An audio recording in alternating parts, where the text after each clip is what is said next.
My name is Margaret Leary and I'm 10 years old.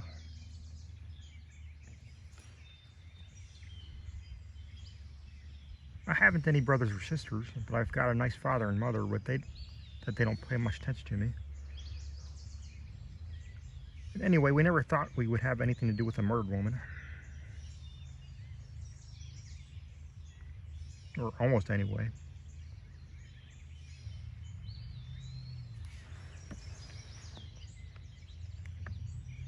When you're living in a road like ours, you don't think about awful things that are going to happen, like burying people under the ground, practically in your back garden.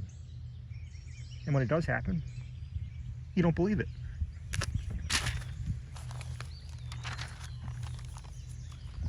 You're just going buttering your toaster, baking a cake. I'll tell you how it happened. It was in the middle of July, it was hot, and my mother said to me, "Margaret, you go to the shop and buy some ice cream. It's Saturday. Dad's home for lunch, so we'll have a treat." I ran across the bomb site.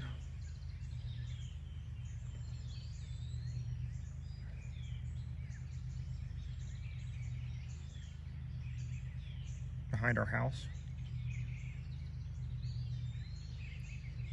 It was a place where kids played and there was broken glass and stuff. On my way back from the shop with the ice cream, I was just walking along when all of a sudden it happened. I heard the screaming woman. I stopped and listened. It was coming from out of the ground. A woman was buried alive under the rocks and dirt and glass and was screaming, all wild and horrible, for someone to dig her out. I just stood there afraid, and she kept screaming. Then I started to run. I fell down and got up and ran some more. I opened the door to our house and there was Mother, calm and not knowing what I knew. But there was a real live woman buried at the back of our house, just 100 yards away, crying for help. "Don't just stand there with the ice cream melting," said Mother. "But Mom," I said, "put it in the fridge," she said. "Listen, Mom, there's a screaming woman." "And wash your hands," said Mother. "She was screaming and screaming. Listen to me," I said loudly. "We gotta dig her out. She's buried under tons and tons of dirt, and if we don't dig her out, she'll choke and die." "I'm certain she can wait until after lunch," said Mother. "Mom, don't you believe me?" "Of course, dear. Now wash your hands and take this plate out into your father." "I don't even know who she is or how she got there," I said. "But we gotta help her before it's too late." "Good heavens," said Mother. "Look at this ice cream. What did you do? Let it stand in the sun and melt?"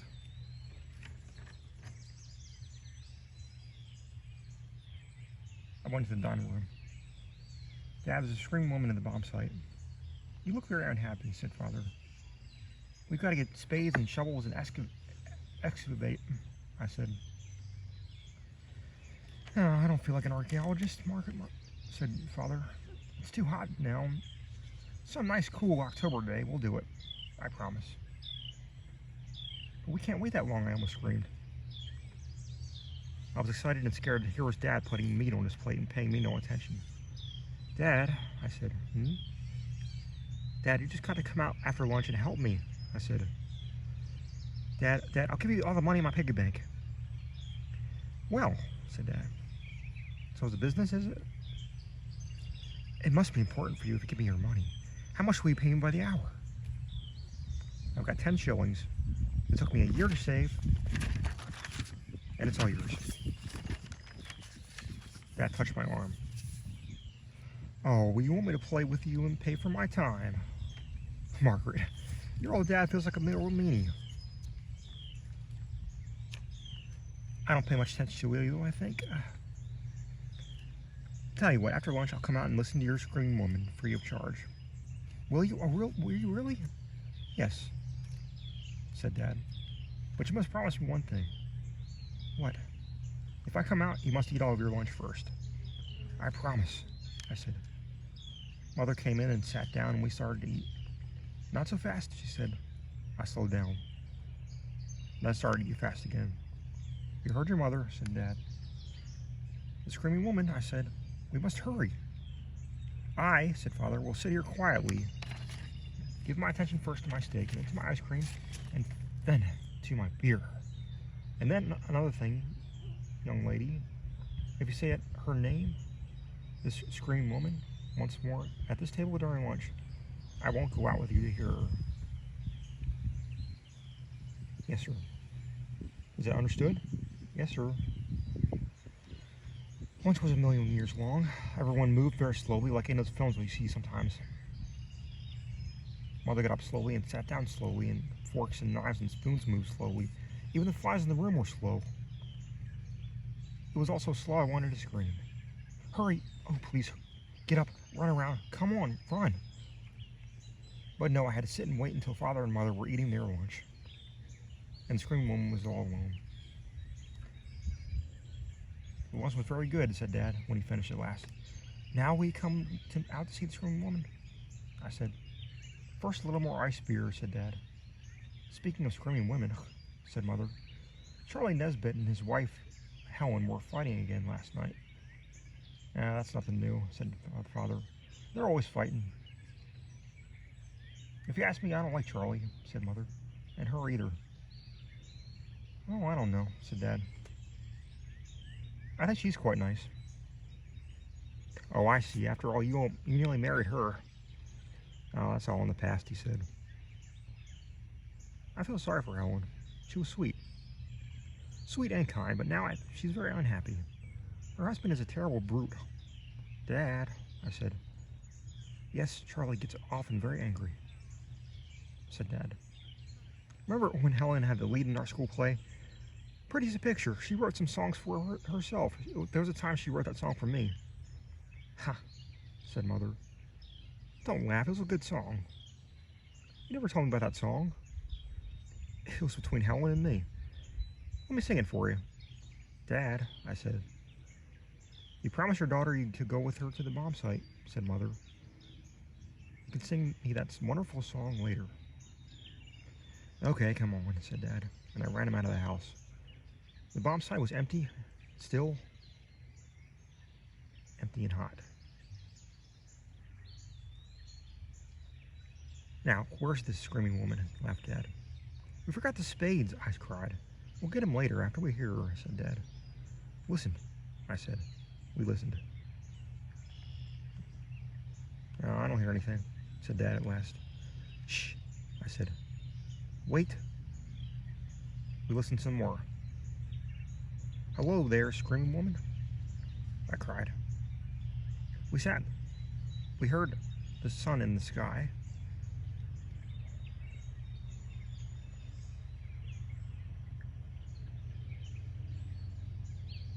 We heard the wind in the trees. Really quiet. We heard a train far away. That was all. Margaret, said Father, you must go home. Lie on your bed and put a damp cloth on your forehead. But she was here, I shouted. I heard her screaming and screaming and screaming. See, here, I called. Hey, you down there. Margaret, said Father. This is the place where Mr. Kelly dug a big hole yesterday to bury his rubbish in. You won't help me dig? I'm going back home. Don't be here too long, said Dad. Dad went away. I heard the back door shut. I stamped on the ground. Damn, I said. The screaming started again. She screamed and screamed. Maybe she had been tired and was resting and now began it all over again. I stood on the bomb site in the hot sun and felt like crying. I ran back to the house and banged the door. Dad, she's screaming again. Yes, of course she is, said Dad. I began to cry, but Dad paid no attention. I ran to the shed, got spade, and ran out to the bomb site. It was hotter than ever. I started to dig, and while I dug out, the screaming woman screamed. It was hard work, and I knew I would be doing it all afternoon, and perhaps I wouldn't finish in time. What could I do? Run and tell other people? But they'd be like Mom and Dad, paying no attention. I just kept digging all by myself. About 10 minutes later, Dippy Smith came across the bomb site. He's my age and he goes to my school. Hello, Margaret, he said. Hello, Dippy. What are you doing? He asked. Digging. What for? I've got a screaming lady in the ground and I'm digging for her, I said. I don't hear any screaming, said Dippy. You sit down and wait a while, you'll hear her scream. Or better, help me dig. I won't dig unless I hear her scream, he said. He waited. Listen, I cried. Do you hear it? A scream coming out of the ground. Jiminy Cricket, said Dippy. Teach me to do it. If you help dig, I'll tell you about it later. I lied because I wanted him to help. Fine, he said. Give me a spade. We both dug together, and from time to time the woman screamed. Oh, said Dippy, I'm tired. Maybe I'll go home and have a rest. You can't do that. Who says so? Dippy, there's something I want to tell you. What? I whispered in his ear. There's really a woman buried here. Why, of course there is, he said. He told me, Maggie. You don't believe me either. Tell me how you do it, your voice, and I'll keep on digging. I can't tell you because I'm not doing it. I said, look, Dippy, I'll stand over there and you listen here, there. The scream woman screamed again. No, said Dippy, but there really is a woman. That's what I tried to say. Let's dig, said Dippy. We dug for 20 minutes. I wonder who she is. I don't know. Just then we heard a voice. Now, you kids, what do you think you're doing? We turned. It was Mr. Kelly. Oh, hello, Mr. Kelly, we said. Tell you what I want you to do, said Kelly. I want you to take those spades, take that soil, and put it all back in that hole you've been digging. That's what I want you to do.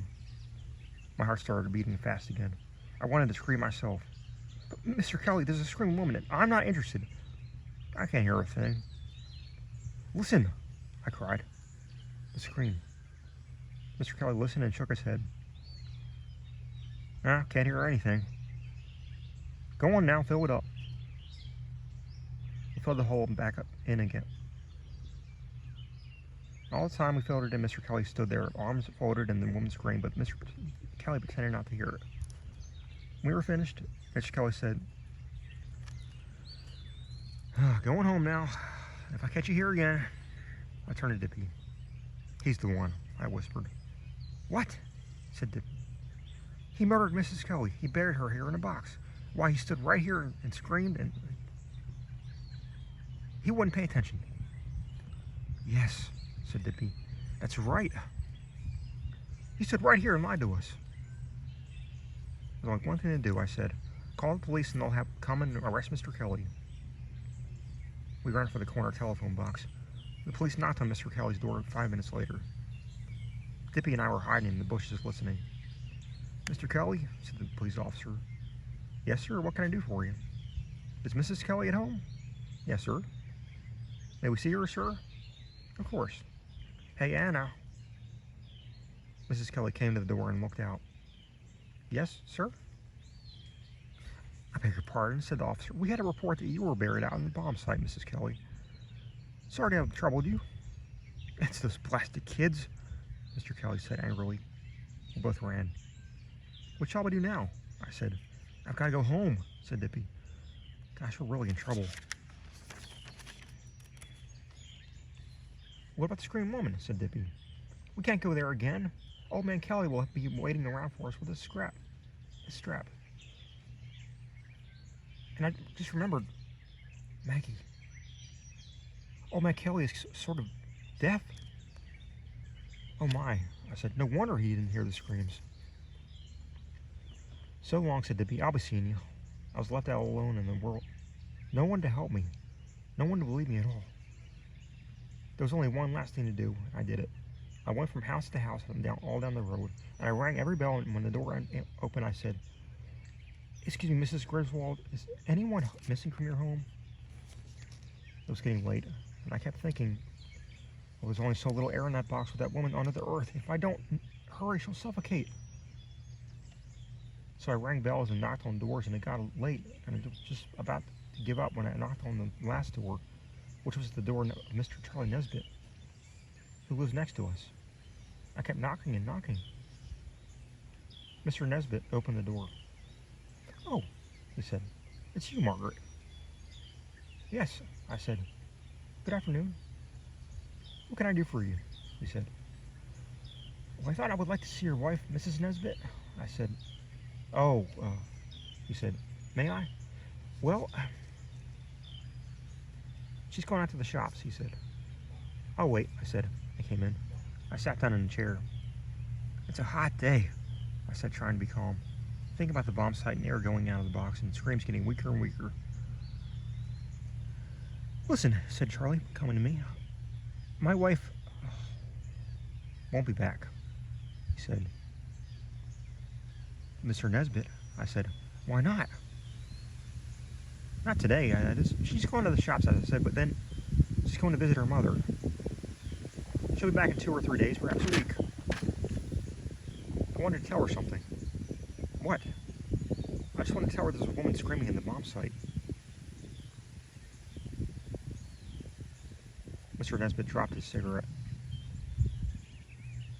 "You dropped your cigarette, Mr. Nesbit." "Have I? Oh, yes." "It's a real woman."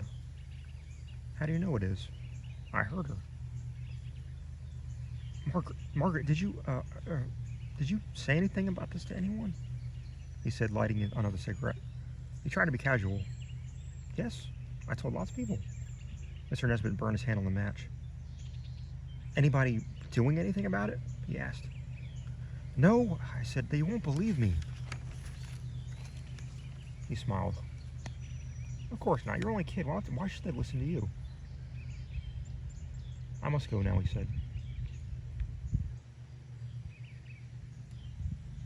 I said, "Stay with me a bit," he insisted. "Thanks, but no," I said. He took me by the arm. "Know how to play cards?" "Yes."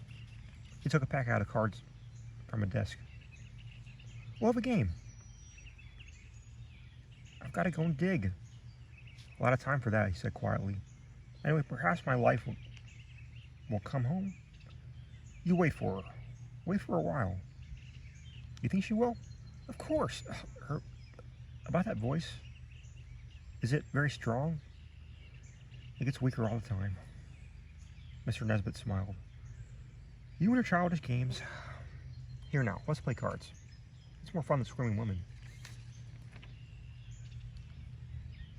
"I must go, it's late." "Stay a bit."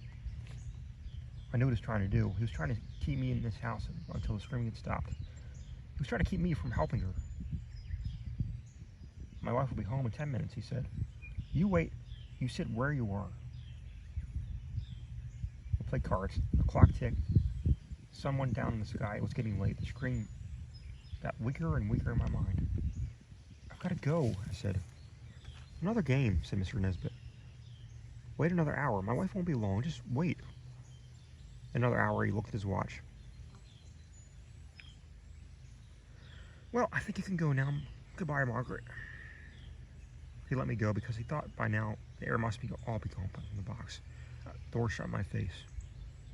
I went back to the bomb site. What could I do? Tell my father and mother?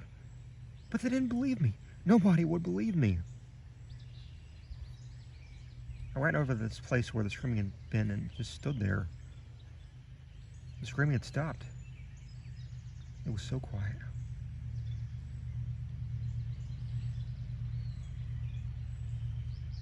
It was all over.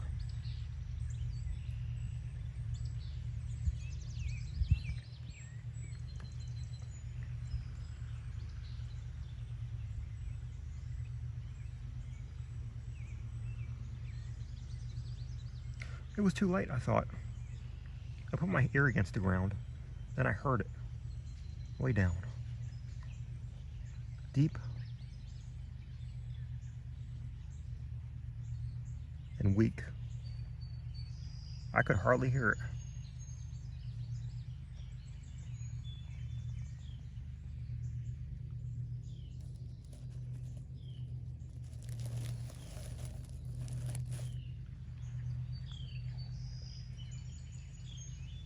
The woman wasn't screaming anymore. She was singing. Something about, I loved you fair, I loved you well. It was a sort of sad song, very quiet. All those hours down there on the ground in the box must have made her crazy. She just kept singing. I listened to the song, then it went home. I opened the front door. Father, I said. So there you are. Father, I said, she's not screaming anymore. Don't talk about her. She's singing now, I cried. You're not telling the truth. Dad, I said, she's singing, and this is what she's singing. I sang a few of the words. I loved you fair. I loved you well. Dad's face went pale. He came and took my arm. What did you say?